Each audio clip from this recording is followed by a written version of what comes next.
Las Vegas shimmered like a fever dream, its neon veins pulsing with promises of fortune and the sting of ruin. Ethan Crowe, 35, was no high roller, just a software engineer from Seattle, trapped in a life of gray cubicles and endless code. His days were spent debugging apps for a failing startup, his nights lost to takeout and Netflix marathons. But poker was his sanctuary. Texas Hold wasn't a game, it was a battlefield where logic met instinct, and Ethan felt alive. It all began with a reckless decision. His best friend, Marcus, a carefree graphic designer with a knack for bad ideas, won a Vegas trip for a bachelor party. When the groom bailed, Marcus called Ethan at midnight. "Pack a bag, man. You're my +1. Let's make some stories." Ethan, burned out from 80-hour weeks, agreed. Craving a break from Seattle's drizzle, they landed at McCarran Airport, the desert heat slapping Ethan like a dealer's call. The Bellagio welcomed them, its fountains dancing under a twilight sky, a mesmerizing rhythm of water and light. That first night, Marcus dove into the slots, his laughter echoing as cherries aligned for small payouts. Ethan, drawn to the poker room, felt the air shift, dim lights, the soft shuffle of cards, the clink of chips. It was his element. He bought into a 1-2 no-limit game for $500, his savings on the line. The table was a mosaic, loud tourists in Hawaiian shirts, locals with steely eyes, a pro in mirrored sunglasses hiding his soul. Ethan played tight, folding marginal hands, reading tells twitches, bet sizes, hesitations. Then, the hand that changed everything, pocket aces. He raced to $30. A cocky kid with king-queen called. Flop. Ace. King. 10. Ethan bet $50. The kid raised to $150. Ethan shoved all in for $450. The kid tanked, then called. No help on the turn or river. Ethan doubled up to $1000.by dawn. His stack was $2,500. Marcus, bleary-eyed from slots, grinned. "You're a shark, dude. Let's go big tomorrow."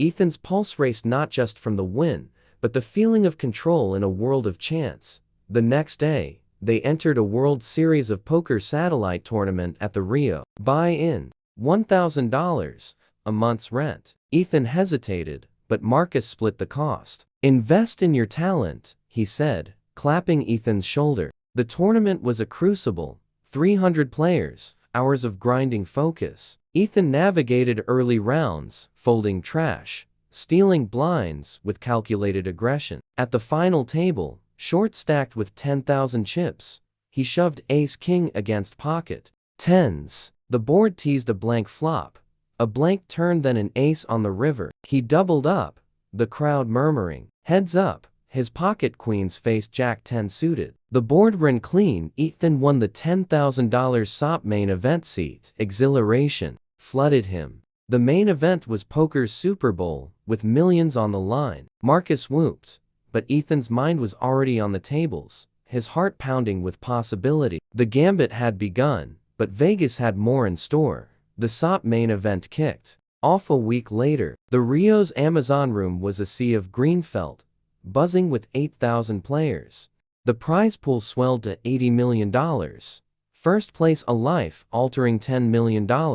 Ethan, in a plain gray hoodie to blend in, took his seat, his 5,000 chip stack a fragile lifeline. Day one was a grind, blinds at 51/100ths. He played tight, aggressive, building to 75,000 by dinner break. A key hand defined the day. Pocket kings versus an opponent's ace-queen. All in pre-flop, the board held no ace. Ethan surged to 120,000, confidence growing. He met Sophia, a Spanish pro with a sharp wit and killer instincts. Over coffee, she whispered, "Watch seat 3." He traps with weak hands. Her advice saved Ethan from a bluff, their banter a welcome distraction. By day 3, the field thinned to 2,000. Disaster struck. Ethan's full house ran into quads, slashing his stack to 50,000. The table smelled blood, but he clawed back, bluffing a pro off a pot with 10 high, ending at 2,000,000, off the felt.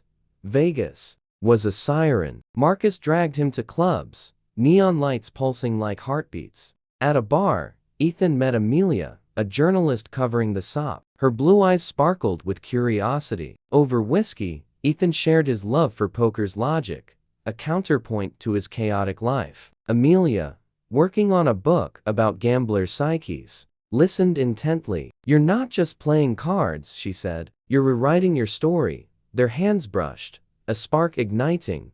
Day 4 was bubble time, tension choking the room. Ethan survived, his ace-high call bursting the bubble, guaranteeing $15,000. A rivered flush spiked his stack to $500,000. Amelia's camera caught his grin, her article gaining traction online. Day 5 to 500 players left. Ethan's stack soared to 1.2 million after catching a bluff with second pair. Sophia busted, hugging him. "Win it for the amateurs," she said, but shadows emerged. Viktor, a Russian pro, won too often, his glances to a balding man in the crowd suspicious. Ethan, his coder's brain buzzing, noted patterns, nods, signals. Rumors of a cheating ring swirled. Day 6, final 27. Ethan shoved pocket eights against Viktor's ace-king. An 8 on the flop doubled him to 3 million. Viktor fumed, muttering in Russian. That night, Amelia's kiss nearly broke Ethan's focus. "I need to stay sharp,"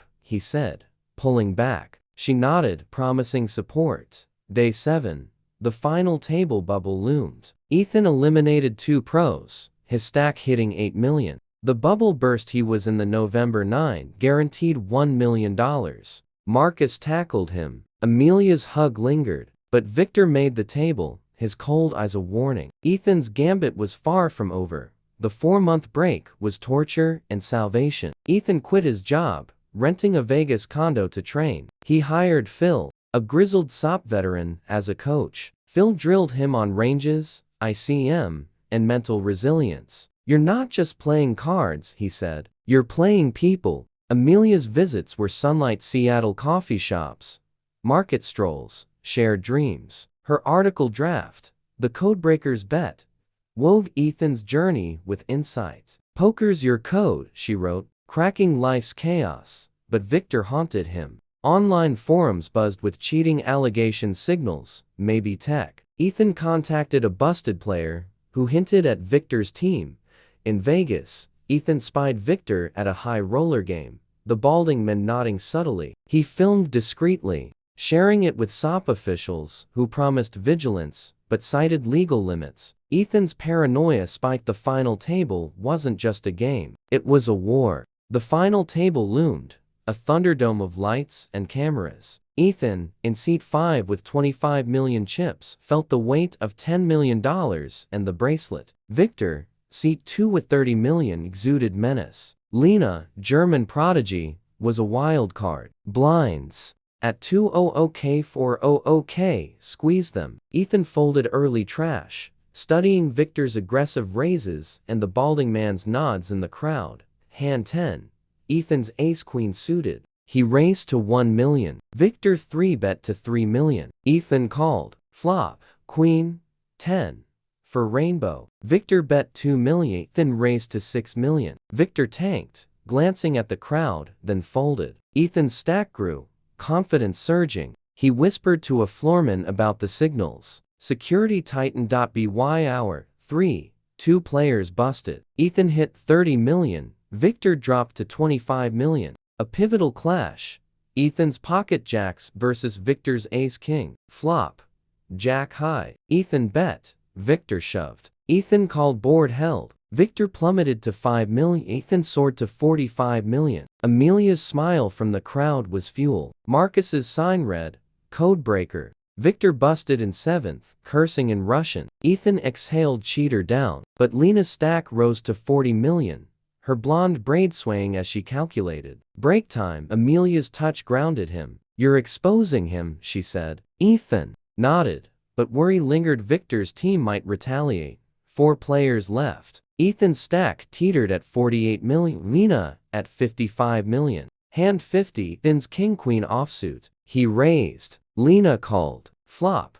Queen, 8, 3. Ethan bet 3 million. Lena raised to 8 million. He called. Turn. Blank. Check. River. King. Ethan value bet 5 million. Lena folded. Chip lead. The Canadian and Aussie busted, leaving 3. Ethan, Lena. A quiet Brazilian. Ethan caught Lena's tell and exhale on bluffs. He folded her big bet with middle pair. Security pulled him aside. We detained Viktor's man. Found a radio device. Proof, but too late for Viktor's bust out. 3-handed. The Brazilian shoved ace-10. Ethan's 9s held. Heads up. Ethan vs. Lena. Stacks nearly in at 100 million. The duel was chess on steroids. Lena's aggression. Forced tight folds. Ethan rivered a flush, taking a 20 million pot. Lena countered, bluffing him off top pair. Hand 100. Ethan's ace-jack. He raised. Lena called. Flop. Jack high. Ethan bet. Lena raised. He called. Turn. Blank. Lena shoved. Ethan tanked her exhale. Bluff. He called with top pair. Lena flipped. Queen 10 nothing. Ethan led 130 million to 70 million. Hand 120. Ethan's pocket fives. He limped. Lena raised to 6 million. Ethan called. Flop. 5. 9. 2. Lena bet 5 million. Ethan raised to 15 million. She called. Turn. Blank. Ethan bet 20 million. Lena folded. His lead grew. Lena stole blinds, but Ethan caught her bluff with second pair. Hand 150. Lena shoved for 50 million. Ethan's ace-queen called. Lena had king 10. Flop. Blank. Turn. Queen. River. Nothing. Lena was crippled. Final hand. Ethan's pocket aces versus Lena's ace-king. All in pre-flop. The board ran clean, no king. Ethan won. Confetti exploded. The bracelet gleamed. The $10 million check. Surreal. Amelia rushed him. Their kiss electric. Marcus tackled them, laughing. Codebreaker investigations exposed Viktor's cheating radio devices, rigged chips. His finish was voided. Ethan's win clean. Fans chanted as Ethan lifted the bracelet. He and Amelia moved to Vegas, launching a poker academy. Her book, The Codebreaker's Gambit, soared. They funded addiction programs, honoring gambling's victims. But shadows lingered. A note arrived. Nice win. We're watching. Ethan burned it, but tension grew. He hired a PI who traced it to a P.O. box. Zoe, his hacker friend, linked it to a Vegas tech firm tied to Viktor's scams. Ethan shared evidence with WSOP officials, tightening future events. A year later, Ethan entered a small tournament. Viktor was there unbanned, smirking. Ethan crushed the table, cashing $50,000. Viktor vanished. At a charity event, a woman, Claire, former dealer, warned of AI-rigged chips. Ethan and Zoe hacked the firm's servers, exposing blueprints. The FBI raided. Viktor fled, his network crumbling. Ethan and Amelia married, their love a shield. A new SOP beckoned. Ethan finished third, cashing $3 million. Claire resurfaced, running a watchdog group. A photo of Ethan's dad, a card sharp, surfaced with a note, "Keep playing." Ethan forgave, his past healed. Paris honeymoons, academy growth, a Netflix series life bloomed. Ethan entered a $50,000 charity event, finishing second. The syndicate was gone, poker cleaner. As Ethan and Amelia watched a Vegas sunset, he knew every hand was a chance to rewrite the story.